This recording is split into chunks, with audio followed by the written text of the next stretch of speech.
You've taken 2 steps. The first was acknowledging the shadow that awaited you beyond the silent observer's door. The second was enduring the cold test of the guardian of sacred structure, learning to stand on your own foundation. But each step opens the next door, and here it is before you, the third, the door bearing the symbol of a throne. Its metal leaves are dark, almost black, with a matte sheen, as if cast from weariness. There is no gold, no carving, no ornament on its surface, only a heavy symbol of power, a throne, carved with frightening simplicity. This door promises no riches and lures with no grandeur. Something else emanates from it, a viscous heaviness that makes the heart clench. You understand, this is not about someone else's power, but about yours. More precisely, about the power you have given away to others for too long.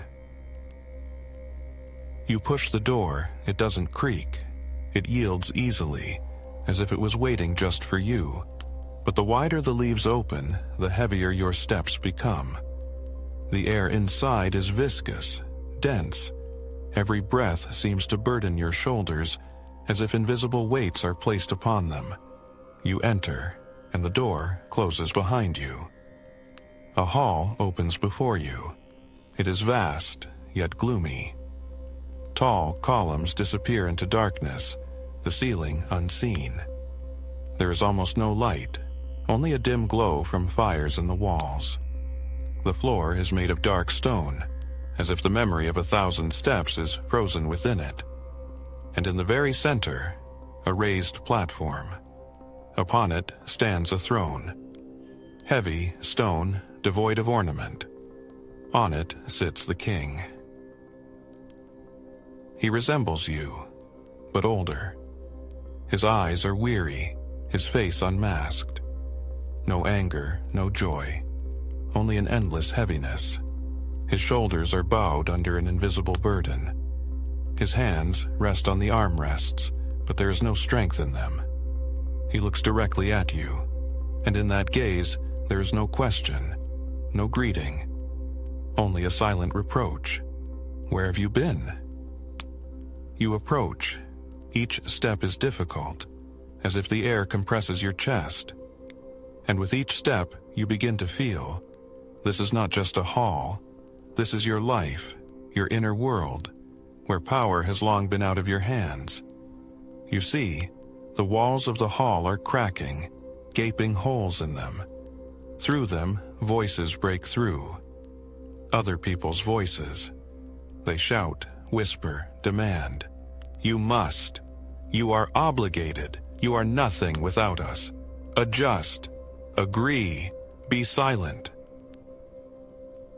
Each voice strikes like a stone. You understand, these are the people you allowed to sit on your throne. Every time you yielded. Every time you gave away your no.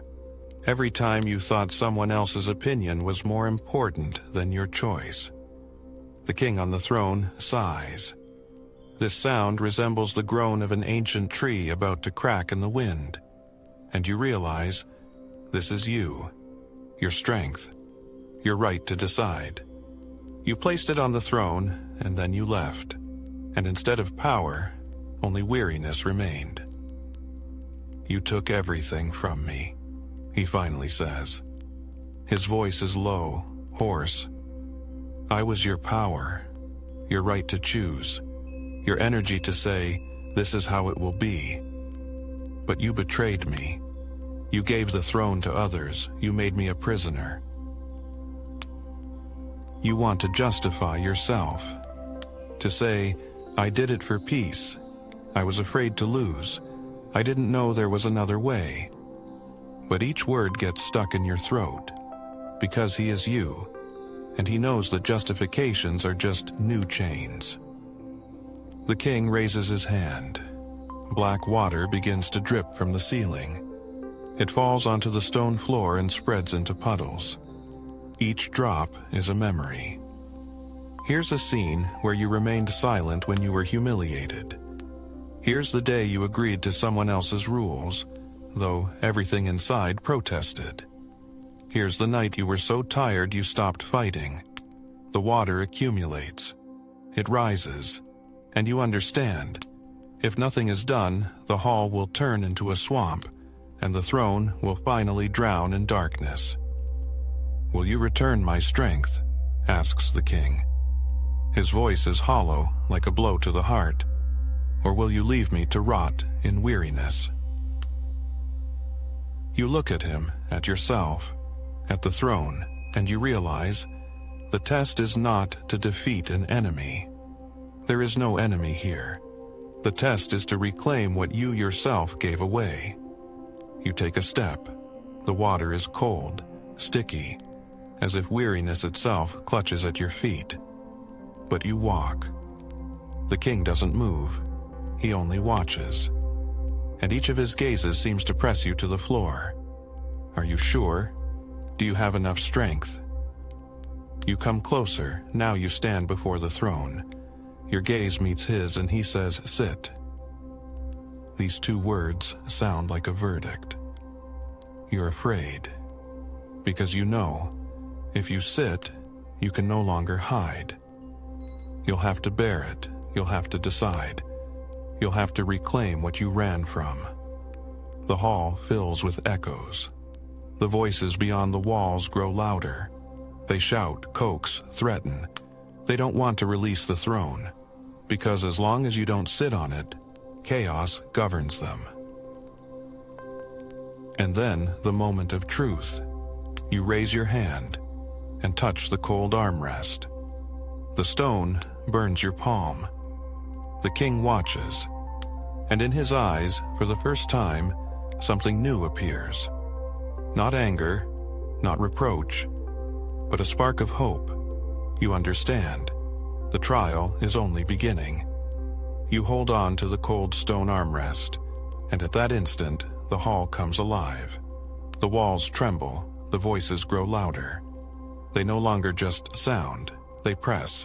They want to push you out. You are weak. You always submitted. You are unworthy. Each scream is like a blow. The floor beneath your feet trembles. The water rises faster, already covering your ankles. It is viscous, like tar, and becomes heavier with each passing second. You try to step closer to the throne, but the water holds you. You feel as if you are walking through thick oil. The king looks at you. His eyes are still weary, but there is a challenge in them. He does not help. He does not offer a hand, because power is not given. It can only be taken. Sit, if you can, he says.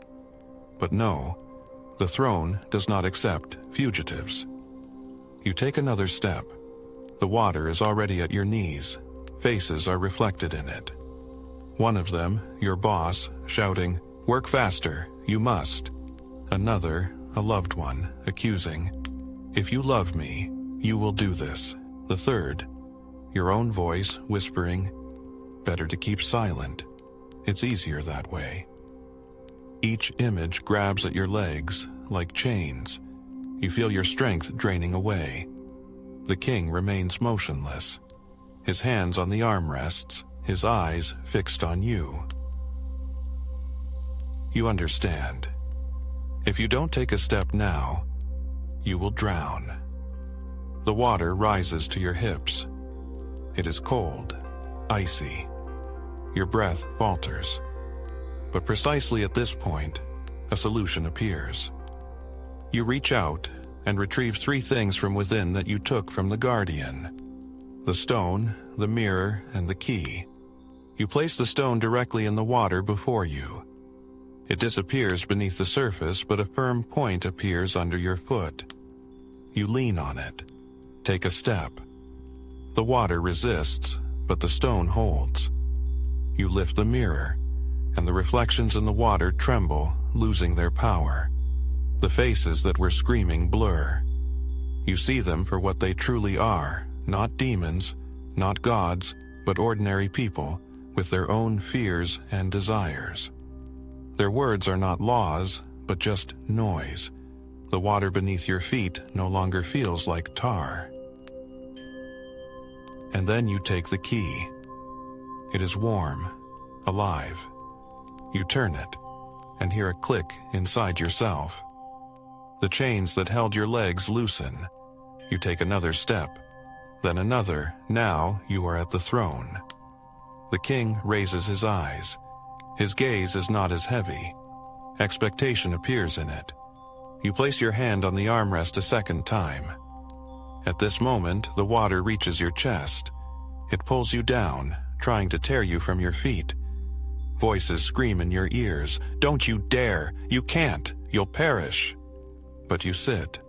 The throne is cold. The stone cuts into your body. But in that same second, everything changes. The voices fall silent. The water stills. It doesn't disappear. It transforms into a calm lake, quiet and smooth. You sit, and for the first time in a long time you feel, this is your place. The king opposite you rises. He is heavy. His steps sound like hammer blows. He approaches closer, looks directly into your eyes, and suddenly you understand. His form begins to dissolve. Wrinkles disappear. Weariness recedes. His figure becomes transparent. And a moment later, you see only yourself on the throne. But with this comes a new heaviness. An invisible crown settles on your head. Your shoulders tense. You understand, to sit here means to bear, not just yourself, but responsibility for everything you choose.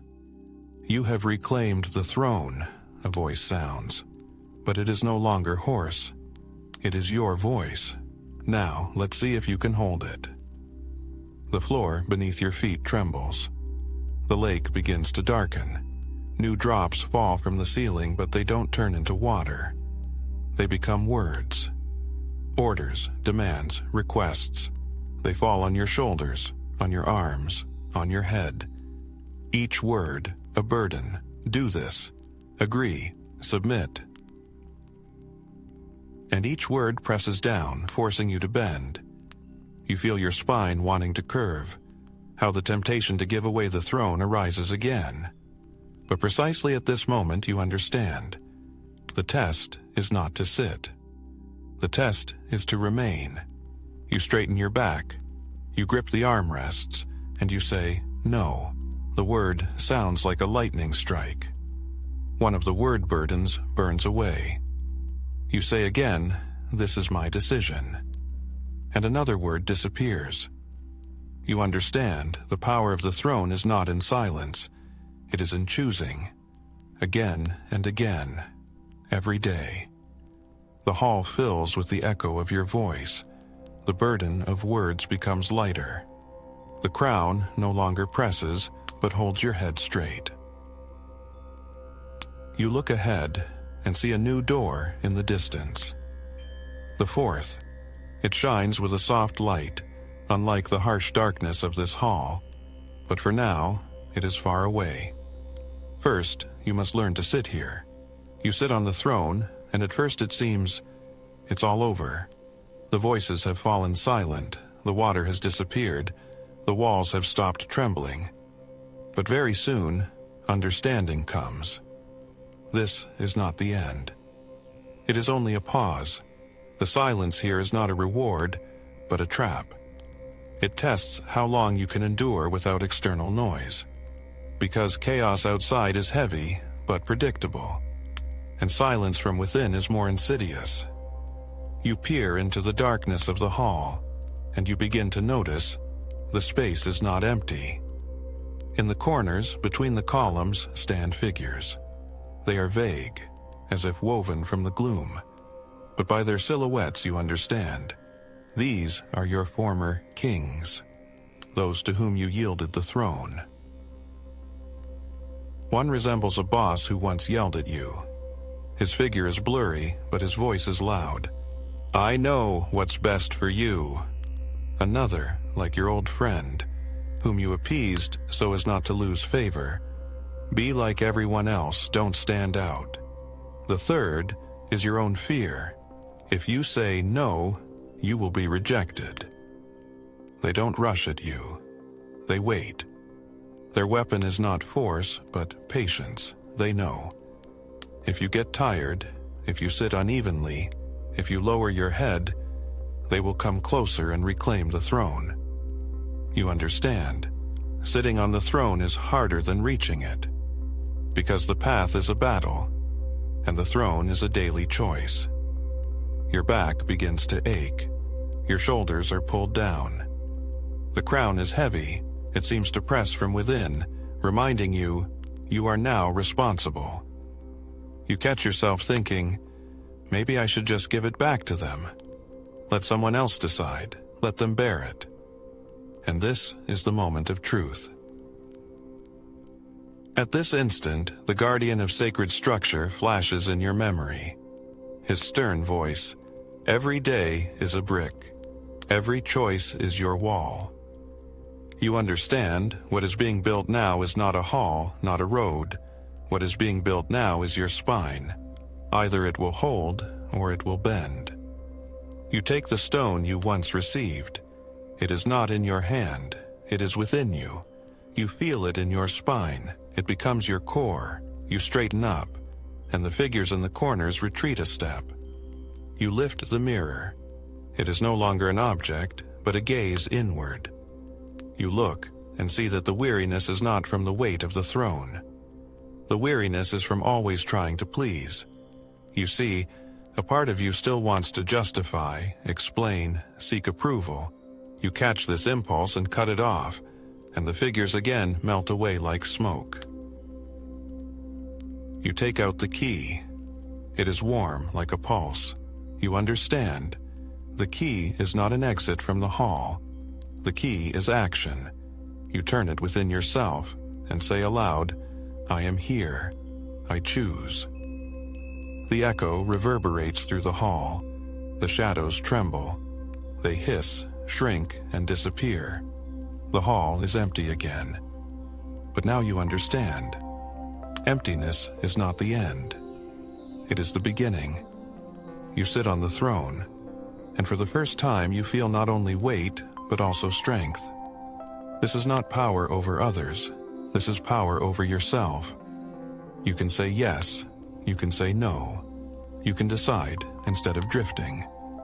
And then in the distance beyond the columns a soft light flashes. A new passage opens there. You see the outline of the next door. It is not gloomy like this one. It glows as if calling from within. On its surface, the symbol of a child. But the child is not smiling. Its face is hidden, as if shy. You understand. The voice of the suppressed divine child awaits. This is the next truth. But before you stand, you once again feel the weight of the throne. You hold on, and only then do you rise, keeping its strength within you. You rise from the throne. Your back is straight, your breathing even, and only now do you understand. The weariness is gone. It was not in the weight of the crown, not in the heaviness of the stone armrests. It was in your refusal to sit here earlier, in allowing others to decide for you for years. Now, the throne no longer presses. It supports. It has become your foundation. The hall falls silent. The shadows have completely dissolved. The voices have ceased. But this is not the silence of emptiness. It is a silence in which your own rhythm can be heard. Before, it was drowned out by noise. Now, it sounds clear. And in this rhythm, you hear strength. I decide. The king you saw at the beginning no longer sits on the throne. He is gone. Because he was always you. Your power that you rejected, and your weariness that you accepted. But now that image is no longer needed. You have reclaimed your place. The throne remains in the hall. You leave, but its presence is already within you. You know, you can return to it at any moment, because it is not external. It is in your spine, in your choice, in your word. And as you turn to move on, the wall behind you begins to crumble. Stone, columns, arches, everything collapses, but not like a catastrophe. It is the natural end of an old space. You have passed through it, and it is no longer needed. A new corridor opens before you. The light in it is different. Not stern, like the Guardians, not gloomy, like in the throne room. It is soft, warm, and in this light there is something vulnerable. It does not frighten or oppress. It calls. You approach closer and see the fourth door. It is smaller than the previous ones, but no less important for that. On it, the symbol of a child, but it is not a carefree smile. The child's face is covered by its hands, as if crying or ashamed. You feel something long forgotten stir within you, something you buried deepest of all. Joy, curiosity, vulnerability, which was once your strength and then turned into pain. You understand. Ahead awaits an encounter with the voice of the suppressed divine child. And this encounter will be different. If the shadow showed fears, the guardian tested structure, and the throne returned power, then the child will bring up what you suppressed most strongly. You take a step toward the fourth door. Your heart stops. Because this truth might be the hardest. Too early, too tender, but precisely for that reason, inevitable.